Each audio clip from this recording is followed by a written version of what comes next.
ஃப்ரண்ட்டில் பார்த்தீங்கன்னா aluminium L கொடுத்துருக்கு. எங்கெங்கே ஃப்ரண்ட் வருதோ அங்கே எல்லாமே அலுமினியம் எல் கொடுத்துருக்கு. இந்த சைடெல்லாம் பார்த்தீங்கன்னா அலுமினியம் ஃப்ளாட் கொடுத்துருக்கு. அதேமாதிரி இந்த இடத்துல கிளாஸ் வர்றதுனால லீக் ஆகாமல் இருக்கிறதுக்காக ஷீட்ஸ் உள்ளே கட் பண்ணி உள்ளே கொண்டு வந்திருக்கோம். இங்கே எல்லாமே அலுமினியம் பீடிங் கொடுத்துருக்கோம் இந்த சைடு எல்லாமே.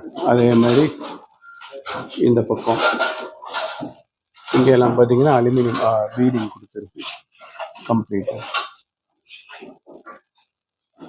ஃப்ரண்ட் எல்லாம் பார்த்தீங்கன்னா எல் அப்படியே எல் வந்துருக்கு கம்ப்ளீட்டாக. இதை க்ளீன் பண்ணிவிட்டு சிலிக்கான் வைக்கணும். அதுக்கப்புறம் அந்த ஃபிலிம் வந்து ரிமூவ் பண்ணணும்.